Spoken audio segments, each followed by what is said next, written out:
Hello students, कैसे हो बेटा आप सभी। I hope you all are fine at your home. Okay students, आज मैं आपको इंग्लिश रीडर का थर्ड लेसन पढ़ाऊंगी and the chapter name is the crane and the crab.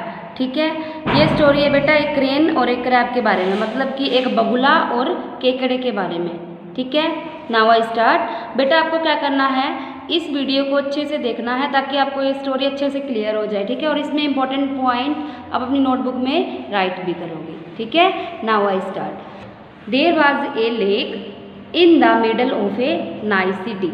जो एक अच्छी सिटी जो एक अच्छा शहर था, वहाँ पर क्या था, एक लेक थी। लेक में क्या होता है बेटा, झील। ठीक है, many fish and dozens crabs lived in the lake happily for a long time. उस लेक में क्या था, काफ़ी सारी मछलियाँ और काफ़ी सारे केकड़े जो क्रैब थे वो खुशी से रहते थे। हैप्पीली मैंने खुशी से। ठीक है, many factory came up around the lake. और उस लेक के चारों तरफ क्या थी, काफ़ी सारी फैक्ट्रियाँ थी। ठीक है, मतलब कि कारखाने थे। The factories polluted the water. जो कारखाने थे उन्होंने पानी को क्या कर दिया था, प्रदूषित कर दिया था। पोल्यूटेड मैंने क्या होता है, प्रदूषित करना, और वाटर मैंने पानी को। By dumping their waste material in the river. जो बेकार का कूड़ा कचरा होता है उन्होंने नदी में गिराकर उसे क्या कर दिया था, गंदा कर दिया था। ठीक है, the fish in the lake were finding it difficult to breathe. और जो मछलियाँ उसमें रह रही थी उन्हें वहाँ पर सांस लेने में क्या हो रही थी, कठिनाई हो रही थी। ठीक है, A wicked crane lived on a big banyan tree near the lake.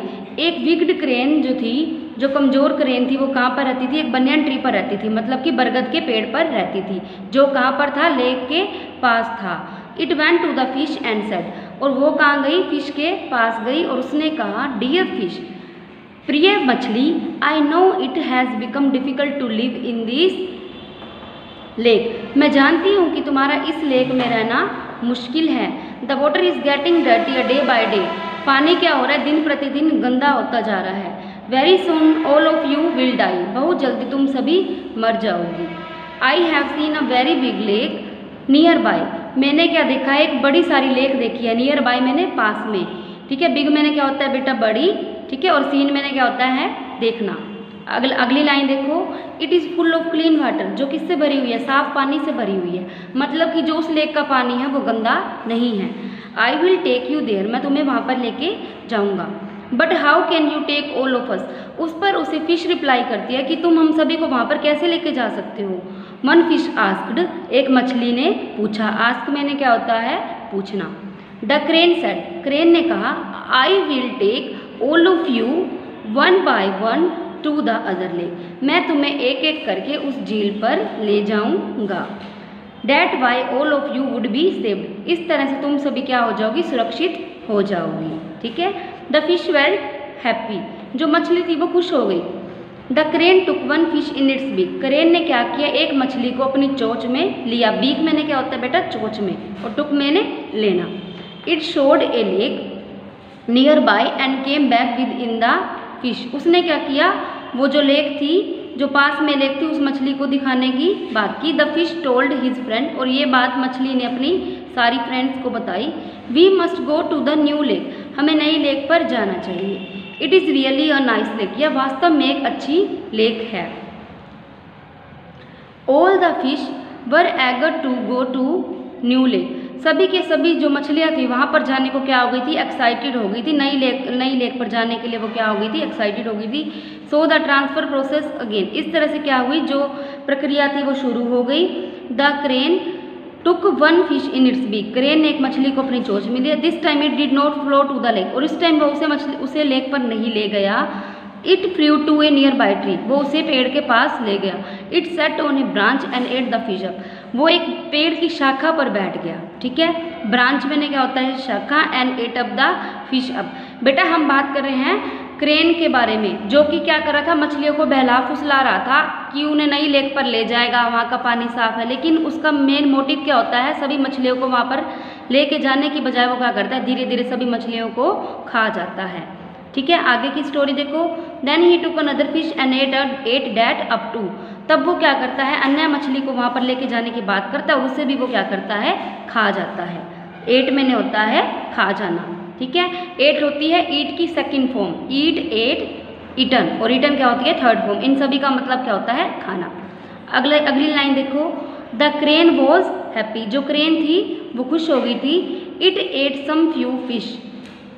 उसने क्या की? कुछ मछलियाँ खा ली। Every day this way. इसी तरह से वो डेली ऐसे करता रहा, वो प्रतिदिन मछलियाँ खाता रहा। Finally all the fish were eaten up by the crane. सभी के सभी मछलियाँ किसके द्वारा खाई गई? क्रेन के द्वारा खाई जा चुकी थी। The crane said to himself. Crane ने अपने आप से कहा, now I will eat up the crabs. कि मैंने मछलियों को तो खा लिया, वो अपने आप से कहता है, लेकिन अब मैं क्रैब्स को खाऊंगा, केकड़े को खाऊंगा। मतलब उसका ये मतलब होता है, the crane went to the crabs in the lake and said. Crane क्या करती है? उस लेक पर जाती है, एंड सेड, और कहती है, I took all the fish to a nearby lake. कि मैं जो सभी मछलियों को कहाँ पर लेके चला गया हूँ? जो पास में लेक थी वहाँ ले गया हूँ। Which is very nice and full of clean water. जो कि बहुत अच्छी है और साफ पानी से भरी हुई है। इफ़ यू विश, यदि तुम्हारी इच्छा है, I will take you all to the lake. मैं तुम सभी को भी उस लेक पर ले जाऊँगा। ठीक है। All the crabs agree to go with the crane. सभी के सभी जो क्रैब्स थे, केकड़े थे, उसके साथ जाने को तैयार हो गए। मतलब कि बगुले के साथ जाने को तैयार हो गए। ठीक है, क्रेन के साथ जाने को तैयार हो गए। The crane took a small crab in its beak. Crane ने क्या किया? एक छोटे से केकड़े को अपनी चोंच में ले लिया, क्रैब को अपनी चोंच में ले लिया। This crab was cleverer than the crane. और ये जो केकड़ा था, जो क्रैब थी, वो क्रेन की बजाय ज़्यादा क्लेवरर थी। क्लेवरर मैंने होता है चतुर। ठीक है, मतलब कि वो होशियार थी। इट रिक्वेस्टेड, उसने प्रार्थना की, do not hold me in your beak. मुझे अपनी चोंच से मत पकड़ो। I will sit on your neck. मैं तुम्हारी नेक पर बैठ जाऊंगी। The crane agreed. क्रेन सहमत हो गई। एग्री मैंने क्या होता है? सहमत हो जाना। ठीक है। उसके बाद देखो क्या होता है, the crab set on the neck. जो क्रैब होती है वो कहाँ पर बैठ जाती है? नेक पर बैठ जाती है। नेक मैंने क्या होती है? गर्दन। ठीक है। उसके बाद देखो, now the crane started flying towards the tree. अब जो क्रेन है दोबारा से पेड़ की तरफ जाने को तैयार हो जाती है, मतलब वहाँ की तरफ उड़ान भर लेती है। फिर क्या होता है देखो, द क्रैब बिकेम अफ्रेड। जो क्रैब होती है, जो केकड़ा होता है, वो डर जाता है। अफ्रेड मैंने क्या होता है? डरना। ठीक है। एंड उसके बाद देखो क्या होता है, एंड आस्क्ड द क्रेन। उसने क्रेन से क्या करती है? वो क्वेश्चन पुट करती है, पूछती है वो क्रेन से, वेयर आर वी गोइंग, कि हम कहाँ जा रहे हैं। उसके बाद देखो क्या होता है, the crane replied. Crane reply करती है, टू माई ट्री, मेरे पेड़ पर, I will eat you up there. जो क्रेन होती है वो क्या करती है?